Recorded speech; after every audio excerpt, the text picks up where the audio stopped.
What's up, Happy Tanners? I hope you're having a good night. I just want to make a quick video. I was on a run today and listening to a podcast like I often do, and it was by the founder of First Form Nutrition and Supplements. His name is Andy Frisella. He's really awesome. His podcast is called the MF CEO. You can imagine what MF stands for. He's a little like he doesn't really apologize for things he says, but I really like it because he's straightforward and he's an awesome businessman.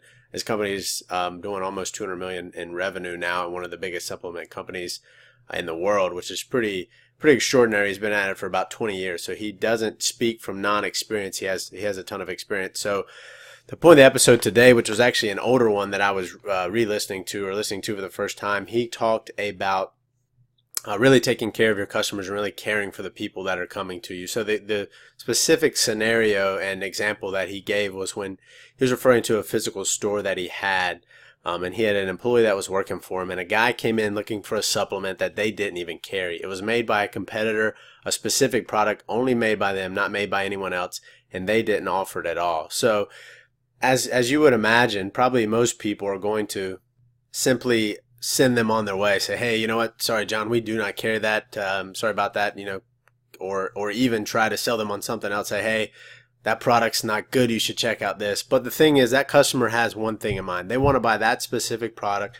They've already settled on that decision. They're not coming and asking for your advice. So what he said the employee actually did, instead of saying anything like that, he said, you know what? That product is actually specifically made by them. We don't offer that. So instead of trying to sell you on something else, or he didn't say this to him, but instead of trying to sell the guy on something else or do anything like that, all he did was pick up the phone, find the closest location for the competitor, give him a call. Hey, I have John here. He's looking for XYZ product. Do you have it? And the guy said, yes.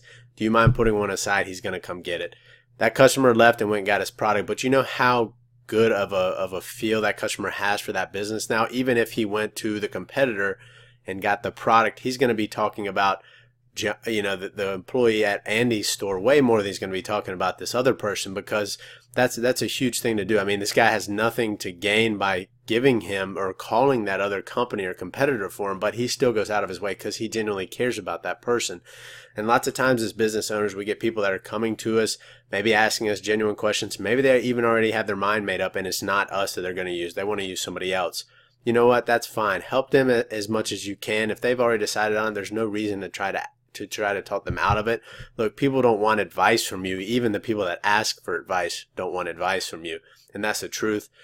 So we just he really was showing how much they actually cared about the people that were there. And another thing he said, which makes obvious sense now that when you look at it, is the customers that really have a gripe or really have a problem with you, maybe an issue. You know what? He said you have to work extra hard to make sure those people are satisfied, because if they are if they're the type of person that's going to, kind of talk about their disconcern or whatever issue it is, if they're willing to put that out there and say, hey, I wasn't satisfied with whatever this was, I want you to fix this or whatnot. If they're willing to do that, they're also going to be the people that are going to boast about your company and how awesome it is when you do a good thing. So if you take care of that person, we've all had those issues with people. We've all had that issue with somebody that just seems like they're trying to take advantage of us.